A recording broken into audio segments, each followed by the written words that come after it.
হাই বন্ধুসকল, আপোনালোকক আমাৰ ইউটিউব চেনেলৰ অন্য এটা ভিডিঅ'লৈ স্বাগতম জনালোঁ। বন্ধুসকল, ফ্ৰী ছুইং মেচিন বা ফ্ৰী চিলাই মেচিনৰ কাৰণে অনলাইন এপ্লাই চলি আছে। আমি ভিডিঅ'টোত আজি আলোচনা কৰিম কেনেকৈ আপোনালোকে নিজৰ মোবাইলতে অনলাইন মাধ্যমেৰে অতি সহজতে আৰু অতি কম সময়ৰ ভিতৰতে এপ্লাই কৰিব পাৰিব। কি কি ডকুমেণ্টছ লাগিব, কেনেকৈ এপ্লাই কৰিব, আমি ভিডিঅ'টোত সকলোখিনি কথা আলোচনা কৰিম। ভিডিঅ'টো শেষলৈকে চাই থাকিব, তেতিয়াহে সকলোখিনি কথা বুজি পাব। নিশ্চয় আপোনালোকে শুনিছে যে ফ্ৰী ছুইং মেচিন বা ফ্ৰী চিলাই মেচিন অনলাইন হৈ আছে, যিহেতু সম্পূৰ্ণ বিনামূলীয়া হয়। আৰু তাৰ লগতে GNM কোৰ্চ বা DMLT বা BPT আপোনালোকে সেয়াও কৰিব পাৰে। এবছৰীয়া কোৰ্চ ফ্ৰী হ'ব।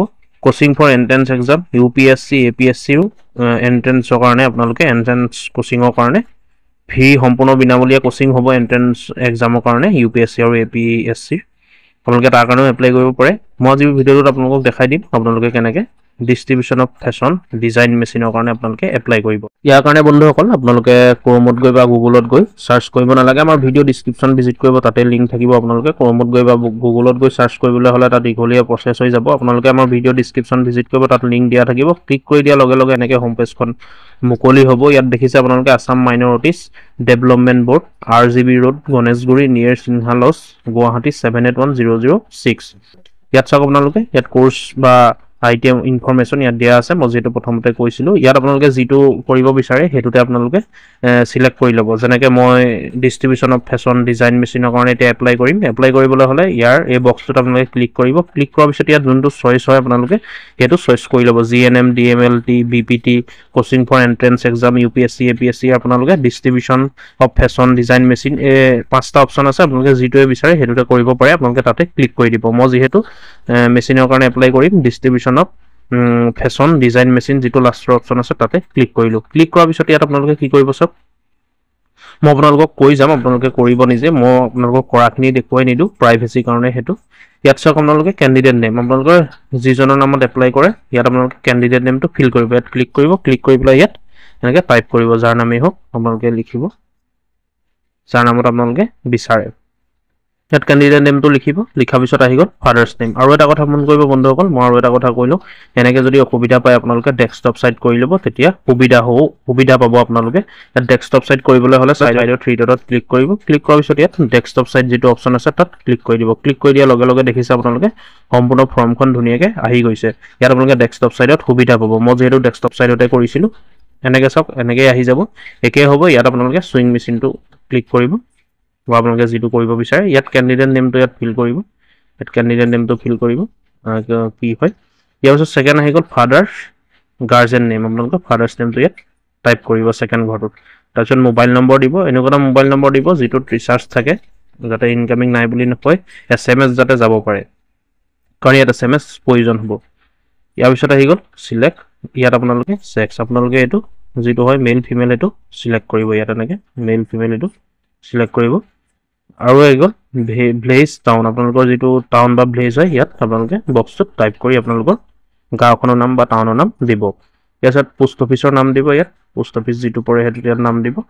ইয়াৰ পিছত আহি গ'ল পুলিচ ষ্টেচন, আপোনালোকৰ আণ্ডাৰত যিটো পুলিচ ষ্টেচন পৰে তাৰ নামটো দিব।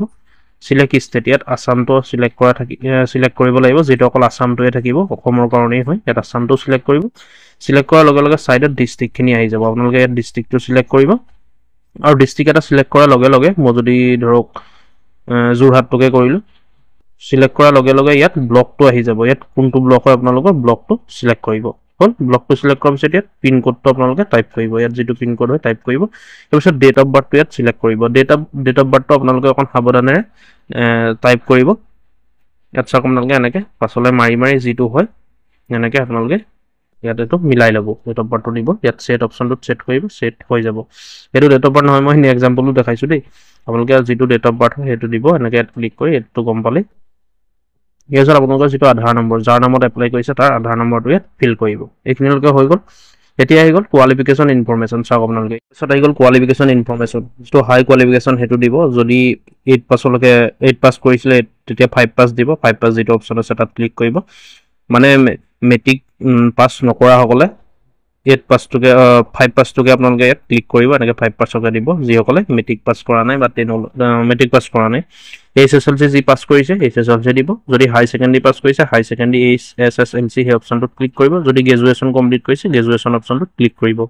আৰু এটা কথা মন কৰিব, ইয়াত আপোনালোকে যিটো এডুকেশ্যন কোৱালিফিকেশ্যন সিলেক্ট কৰিব তাৰ হিচাপে আপোনালোকৰ চাৰ্টিফিকেট কিন্তু থাকিব লাগিব। যদি হাই ছেকেণ্ডেৰী পাছ কৰিছে তাৰ পাছ চাৰ্টিফিকেট থাকিব লাগিব, 5 পাছ যদি কৰিছে 5 পাছৰ চাৰ্টিফিকেট আপোনালোকৰ থাকিব লাগিব, বা 8 পাছ 7 পাছৰ চাৰ্টিফিকেট থাকিব লাগিব, যিহেতু আপলোড কৰিব লাগিব। হ'লে এইটোলোকে বুজি পালে। তাৰপিছত আদাৰ ইনফৰমেশ্যন আপোনালোকে চিলেক্ট কাষ্ট, আপোনালোকৰ কাষ্টটো কি হয়, ইয়াত আপোনালোকে চিলেক্ট কাষ্টটো কি হয় সেইটো আপোনালোকে চিলেক্ট কৰিব। যদি জেনেৰেল আনৰিজাৰ্ভ হয় জেনেৰেল অপশ্যনত ক্লিক কৰিব, OBC হ'লে OBCত ক্লিক কৰিব, MOBC হ'লে MOBCত ক্লিক কৰিব, SC হ'লে SCত কৰিব, STP হ'লে STPত কৰিব, আৰু STH হ'লে STH কৰিব। আপোনালোকৰ যিটো হয় সেইটো চিলেক্ট কৰি ল'ব। ইয়াৰ পিছত আহি গ'ল চিলেক্ট ৰিলিজন কি হয় আপোনালোকৰ, বুদ্ধিষ্ট, খ্ৰীষ্টিয়ান, জৈন, মুছলিম, পাৰিছ, শিখ যি হয় আপোনালোকে সেইটোত ক্লিক কৰিব। ইয়াত আপোনালোকে যিটো হয় সেইটোত ক্লিক কৰিব। যিহেতু মাইনৰিটিছৰ আণ্ডাৰত যিখিনি পৰে মানে সেইখিনিৰ কাৰণেহে আহিছে, মাইনৰিটিছৰ আণ্ডাৰত এইখিনিয়ে পৰে, দেখিছে আপোনালোকে, সেইকাৰণে এইখিনিয়ে আহিছে। আৰু ইয়াৰ কাৰণে চাওক ইয়াতো এজটো আহি যাব, ইয়াত আপোনাৰ এজটো 2025 দিয়াৰ কাৰণে ইয়াত -1 আহিছে, কিন্তু মই নেহে দিছোঁ এইটো। ইয়াত আপোনালোকে এজটো যে ফিল কৰিব ডেট অফ বাৰ্থত, আপোনালোকৰ ডেট অফ বাৰ্থটো ইয়াত আপোনালোকৰ এজটো আহি যাব, কাৰণ 20, 22, 23 বছৰ যাৰ যিমানে হওক। মই 2025 কাৰণে -1 আহিছে, এইটো গম পালে। ইয়াত আপোনালোকৰ ফেমিলি ইনকম, আপোনালোকৰ যিহেতু ইনকম চাৰ্টিফিকেট প্ৰয়োজন হ'ব, তাৰ কাৰণে আপোনালোকৰ ফেমিলি ইনকম কিমান হয় সেইটো আপোনালোকে টাইপ কৰিব। যদি কাৰোবাৰ ধৰক 2 লাখ আছে, এনেকৈ 2 লাখটো এনেকৈ টাইপ কৰিব, গম পালে। ইয়াৰ পিছত আহি গ'ল আপলোড কৰিবলৈ। চাওক ইয়াৰ পিছত প্ৰথমতে আপলোড কৰিব লাগিব কি কেণ্ডিডেট ফটো, আপোনালোকৰ যিখন ফটো হয় যিজনে এপ্লাই কৰিছে তেওঁৰ ফটোখন আপলোড কৰিব, 100 KB ভিতৰত হ'ব লাগিব। তাৰপিছত কেণ্ডিডেট ছিগনেচাৰ, আপোনালোকে এখন ব্লেংক কাগজত চাইন কৰি ফটো মাৰি ইয়াত আপলোড দিব লাগিব, আৰু 100 KB ভিতৰত হ'ব লাগিব। আইডেণ্টিটি প্ৰুফৰ কাৰণে ভোটাৰ ID দিব পাৰে, আধাৰ দিব পাৰে, এনি আদাৰ ডকুমেণ্টছো আপোনালোকে দিব পাৰে আইডেণ্টিটি প্ৰুফৰ কাৰণে। আৰু ইয়াৰ কাৰণে 500 KB, আৰু PDF হে ইয়াত ছাপোৰ্ট কৰিব, ডাইৰেক্ট ফটো নহয়, PDF হ'লে কনভাৰ্ট কৰি বা PDF বনাইহে আপোনালোকে ইয়াত আপলোড কৰিব পাৰিব। ইয়াৰ পিছত আহি গ'ল এড্ৰেছ প্ৰুফ, আপোনালোকৰ আধাৰ কাৰ্ডখন ইয়াত দিব লাগিব এড্ৰেছ প্ৰুফৰ কাৰণে, সেইটো PDF লাগিব 500 KB ভিতৰত। আপোনাৰ লেটেষ্ট স্কুল চাৰ্টিফিকেট, মই যিহেতু কৈছিলোঁ আপোনালোকে যিসকলকে পঢ়া দিছে তাৰ চাৰ্টিফিকেটখন ইয়াত আপলোড কৰিব লাগিব, PDFত আপলোড কৰিব লাগিব 500 KB ভিতৰত। ইনকম চাৰ্টিফিকেট দিব লাগিব issue from component authority, PDF only maximum 500 KB, 500 KB ভিতৰত আপোনালোকে PDFত আপলোড কৰিব লাগিব। আৰু ইয়াত আহি গ'ল এজ প্ৰুফৰ কাৰণে আপোনালোকে এডমিট কাৰ্ডখন দিব পাৰে, বা বাৰ্থ চাৰ্টিফিকেটো আপোনালোকে দিব পাৰে, এইখনো PDFত আপলোড কৰিব লাগিব 500 KB ভিতৰত। ইয়াত চাওক আপোনালোকে ফটো আৰু ছিগনেচাৰটোহে আপোনালোকে ডাইৰেক্ট ফটোৰ পৰা আপলোড কৰিব পাৰিব, কিন্তু বাকীখিনি আপোনালোকে PDF বনাই ল'ব লাগিব। আৰু যদি PDFত কিবা অসুবিধা হয়, বনাবলৈ নোৱাৰে বা আপলোড নহয়, আপোনালোকে কমেণ্ট কৰিব, মই দেখাই দিম কেনেকৈ কি কৰিব। এতিয়া গম পালে বন্ধুসকল, সকলোখিনি ফিল কৰি ছাবমিট অপশ্যনটোত ক্লিক কৰি দিব। মই সকলোখিনি ফিল কৰি আপোনালোকক লাষ্টত দেখাই আছোঁ। চাওক সকলোখিনি মই ফিল কৰি ল'ম, ফিল কৰাৰ পিছত মই ছাবমিট কৰি দেখাই দিম কেনেকৈ এপ্লিকেশ্যন ফৰ্মখন বা এপ্লিকেশ্যনখন কমপ্লিট হ'ব। ইয়াত আপোনালোকক দেখাই দিলোঁ ক'ত কি দিব লাগে, এতিয়া মই ফিল কৰি লওঁ। এনেকৈ চাওক বন্ধুসকল, সকলোখিনি ফিল কৰি, সকলোখিনি PDF আপলোড কৰি, ফটো ছিগনেচাৰ আপলোড কৰি, ইয়াত সকলোখিনি এবাৰ চাই ল'ব আপোনালোকে, আৰু এবাৰ ৰিভিউৰ কাৰণে আহিও যাব। আপোনালোকে ছাবমিট নকৰাৰ আগত আপোনালোকে চেক কৰিব পাৰিব। ইয়াত চাওক যিটো ছাবমিট অপশ্যন আছে, সকলোখিনি ফিল কৰি ছাবমিট অপশ্যনটোত ক্লিক কৰি দিব। ছাবমিট অপশ্যনটোত ক্লিক কৰি দিয়াৰ লগে লগে আপোনালোকৰ মুখৰ আগত শ্ব' কৰিব এখন নতুন পেজ, আৰু পেজখনত আপোনালোকে চাব পাৰিব, প্ৰিভিউ কৰিব পাৰিব, মানে কি কি ডকুমেণ্টছ দিছিলে বা শুদ্ধ হৈছে নাই। আপোনালোকে এনেকৈ ছাবমিট অপশ্যনটোত ক্লিক কৰি দিব, কিন্তু নেট থাকিব লাগিব বন্ধুসকল, তেতিয়াহে লগালগ হ'ব। পূৰা নেট পাই থাকিব লাগিব, নেটৰ কানেকশ্যন যদি ল' হয় বা নেট নাপায় তেন্তে অসুবিধা হ'ব, অলপ দেৰি লাগিব। এনেকৈ ছাবমিট অপশ্যনটোত ক্লিক কৰি দিয়াৰ লগে লগে আকৌ এনেকুৱা এখন পেজ মুকলি হ'ব। ছাবমিট অপশ্যনটোত ক্লিক কৰি দিয়াৰ লগে লগে এনেকৈ অন্য এখন পেজ মুকলি হ'ব। ইয়াত চাওক আপোনালোকে সকলো ডিটেইলছ আহি যাব, ফটো আহিব, ছিগনেচাৰ আহিব, আপোনালোকৰ identity, address, income, age, school certificate, ইয়াত সকলোখিনি শ্ব' কৰিব। আপোনালোকে ইচ্ছা হ'লে চাবও পাৰে যে আপোনালোকৰ ডকুমেণ্টছখন কাৰেক্ট হয় নাই বা শুদ্ধ হয় নাই। বিহু ডকুমেণ্টছ যিটো অপশ্যন আছে, আপোনালোকে তাত ক্লিক কৰি আপোনালোকৰ ডকুমেণ্টছখিনি চাব পাৰে।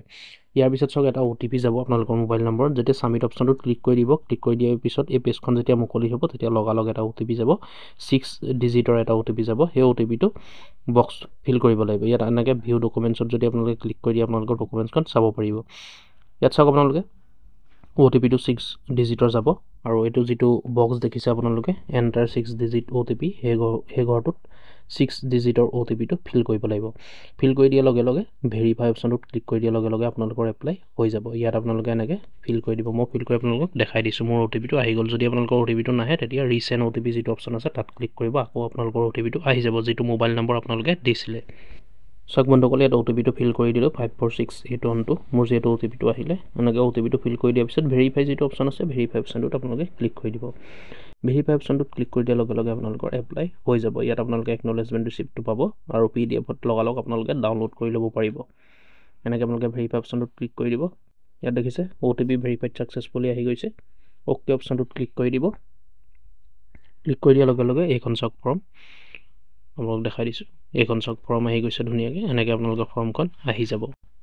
এনেকৈ আপোনালোকৰ মুখৰ আগত শ্ব' কৰিব একনলেজমেণ্ট ৰিচিপ্টটো। ইয়াত আপোনালোকে PDF-ত ডাউনলোড কৰি ল'ব। ইয়াত সকলোখিনি ডিটেইলছ আহি যাব। এইখন ভালকৈ উলিয়াই আপোনালোকে প্ৰিণ্ট আউট কৰি থৈ দিব, নহ'লে মোবাইলত ভালকৈ ছেভ কৰি থৈ দিব। যেতিয়া আপোনালোকে ছুইং মেচিনটো বা চিলাই মেচিনটো আনিবলৈ যাব তেতিয়া এই একনলেজমেণ্ট ৰিচিপ্টটো বা এই ফৰ্মখন প্ৰয়োজন হ'ব, এখন লগত লৈ যাব লাগিব, তেতিয়াহে দিব।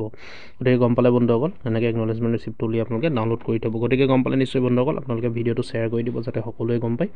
ভিডিঅ'টো লাইক কৰিব। কিবা সুধিবলগীয়া থাকিলে নিশ্চয় কমেণ্ট কৰি জনাব বন্ধুসকল। আপোনালোকে নিশ্চয় গম পালে। এতিয়াও সময় আছে, যিসকলে এপ্লাই এতিয়ালৈকে কৰা নাই অতি সোনকালে কৰি দিয়ক। নিজৰ মোবাইলতে কৰিব, অতি সহজে পাৰিব। নিজৰ মোবাইলতে কৰিব, ভিডিঅ'টো চাই তেতিয়া আপোনালোকৰ সহজ হ'ব। গতিকে ভিডিঅ'টো লাইক কৰিব, শ্বেয়াৰ কৰিব আৰু এনেকুৱা ধৰণৰ আপডেটবোৰ পাই থাকিবলৈ আমাৰ ইউটিউব চেনেলটো ছাবস্ক্ৰাইব কৰি ল'ব। ধন্যবাদ।